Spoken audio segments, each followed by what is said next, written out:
हमारे YouTube channel my CG exam में आपका स्वागत है। आज मैं आपके लिए कंप्यूटर के एमसीक्यू लेके आया हूं जो कि पार्ट 3 है। ठीक है, और ये आगामी परीक्षाओं के लिए अत्यंत इंपॉर्टेंट है। जैसे भी डाटा एंट्री ऑपरेटर होने वाला है, ठीक है, तो उन सब के लिए बहुत इंपॉर्टेंट है। ठीक है, अगर अभी तक आपने हमारे चैनल को सब्सक्राइब नहीं किया है तो इसे जरूर सब्सक्राइब कर लीजिए। अगर आपको ये वीडियो पसंद है तो जरूर लाइक करिएगा। आगे देखते हैं, ये हमारा फेसबुक पेज है, आप इसे लाइक कर लीजिए। ठीक है, पहला क्वेश्चन है EBCDIC का पूर्ण रूप क्या है। ये पहला क्वेश्चन है, इसको आपको फुल फॉर्म बताना है। EBCDIC का पूर्ण रूप क्या है। ऑप्शन आपके सामने है।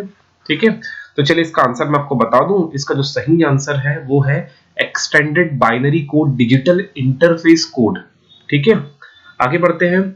डैशपोर्ट डैशपोर्ट मतलब इनमें से कौन सा पोर्ट विशेष प्रकार के संगीत वाद्य यंत्रों को ध्वनि कार्ड से जोड़ता है।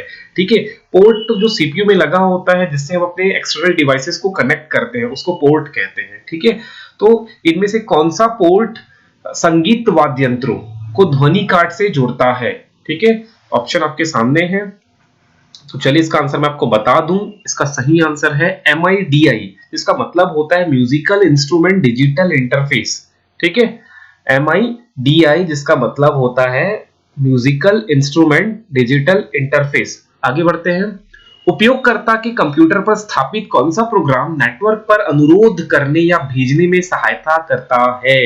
ठीक है, इसके ऑप्शन आपके सामने हैं, तो जल्दी से आपको आंसर बताना है। उपयोगकर्ता के कंप्यूटर पर स्थापित कौन सा प्रोग्राम नेटवर्क पर अनुरोध करने या भेजने में सहायता करता है। ठीक है, तो ऑप्शन आपके सामने है। ठीक है, जल्दी से इसका आपको आंसर बताना है। अब इसका आंसर मैं बताने जा रहा हूं। इसका जो सही आंसर है वो ब्राउजर है। ठीक है, जैसे आप यूसी ब्राउजर यूज करते हैं, है ना, क्रोम यूज करते हैं। अब इसको ध्यान से क्वेश्चन हम समझते हैं। क्वेश्चन ही समझ में नहीं आया था ना, इसका पहले मतलब समझ में आता तो आप ब्राउजर जरूर चूज कर लेते हैं। जैसे क्वेश्चन में बोला है कि उपयोगकर्ता के कंप्यूटर पर, जो कंप्यूटर उपयोग कर रहा है, वो कौन से प्रोग्राम का यूज करता है जिससे प्रोग्राम नेटवर्क पर डाटा भेजने या डाउनलोड करने में मदद करता है, तो वो ब्राउजर है। ठीक है, आगे बढ़ते हैं। डैश अप्रसारित वस्तुओं का एक संग्रह है। इनमें से कौन सा अप्रसारित वस्तुओं का एक संग्रह है। ठीक है, जल्दी से आपको आंसर कमेंट करना है। ठीक है, तो इसका जो सही आंसर है वो है डाटा। डाटा अप्रसारित वस्तुओं का एक संग्रह है। आगे बढ़ते हैं। किस प्रकार की प्रणाली खुद को नए परिस्थितियों में सीख और समायोजित कर सकती है। इनमें से कौन सा एक ऐसा कोई प्रणाली है जो खुद को नए परिस्थितियों में सीख और समायोजित कर सकती है। ठीक है, ऑप्शन आपके सामने है, जल्दी से आपको आंसर कमेंट करना है। ठीक है, तो इसका सही आंसर है न्यूरल नेटवर्क। न्यूरल नेटवर्क एक ऐसा प्रणाली है जो नई परिस्थितियों में खुद सीख लेता है और समायोजित कर सकता है अपने आप को। ठीक है, आगे बढ़ते हैं। वर्म का पूर्ण रूप क्या है। WORM का पूर्ण रूप क्या है। ठीक है, अगर आपको आंसर पता है तो जरूर कमेंट बॉक्स में कमेंट जरूर करिएगा। तो चलिए इसका आंसर मैं आपको बता दूं। इसका फुल फॉर्म है राइट वंस रीड मैनी। ठीक है, राइट वंस रीड मैनी। चलिए आगे बढ़ते हैं। निम्नलिखित में कौन ट्रांजिस्टर के आविष्कारक थे। इनमें से कौन सा ट्रांजिस्टर के आविष्कारक है। ठीक है, बताना है आपको। चलिए तो इसका आंसर मैं आपको बता दूं। इसका सही आंसर है ए और सी दोनों। ठीक है, ए वॉल्टर हॉसन ब्रेटन और जॉन बॉर्डिन। ठीक है, ये दोनों क्या है, ट्रांजिस्टर के आविष्कारक है। ठीक है, आगे बढ़ते हैं।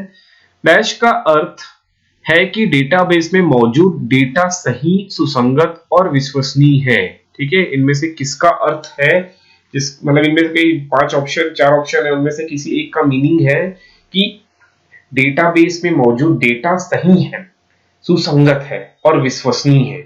ठीक है, तो चलिए इसका आंसर मैं आपको बता दूं। इसका सही आंसर है डाटा इंटीग्रिटी। ठीक है, इंटीग्रिटी का मतलब है कि डाटाबेस में मौजूद डेटा सही है, सुसंगत है और विश्वसनीय है। आगे बढ़ते हैं। डाटाबेस भाषा की सुविधा है जो हमें डाटाबेस में कुछ अभिलेखों तक पहुंचने की अनुमति देता है, जिसे हम क्या कहते हैं। ठीक है, तो जल्दी से इसका आंसर आपको पता है तो कमेंट करिए। चलिए इसका आंसर मैं आपको बता दूं। इसका सही आंसर है क्वेरी। ठीक है, डाटाबेस में भाषा की सुविधा है जो हमें डाटाबेस में कुछ अभिलेखों तक पहुंचने की अनुमति देता है। ठीक है, आगे बढ़ते हैं। किस रिलेशन के प्रत्येक एट्रीब्यूट के लिए अनुमत मानों के एक सेट को उस एट्रीब्यूट का डैश कहा जाता है। ठीक है, तो जल्दी से इसका आंसर आपको कमेंट बॉक्स में कमेंट करना है।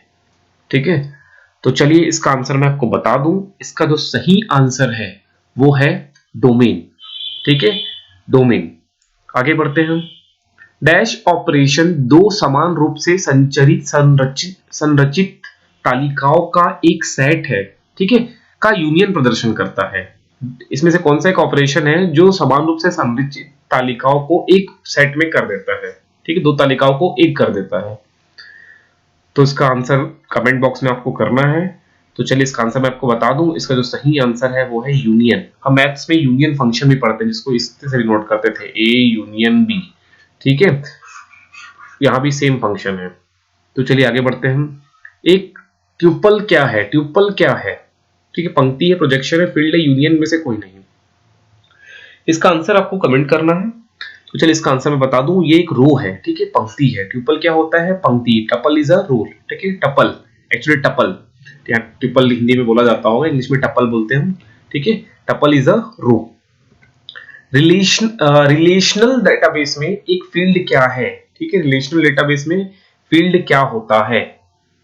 ठीक है, तो इसका आंसर आपको जल्दी से कमेंट करना है। तो चलिए इसका आंसर आपको बता दूं।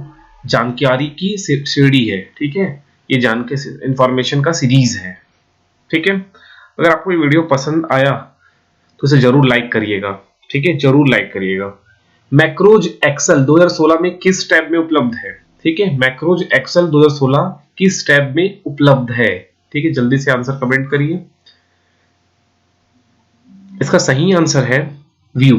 ठीक है, मैक्रोज एक्सेल 2016 में किस टैब में उपलब्ध है? तो वो व्यू टैब में उपलब्ध है।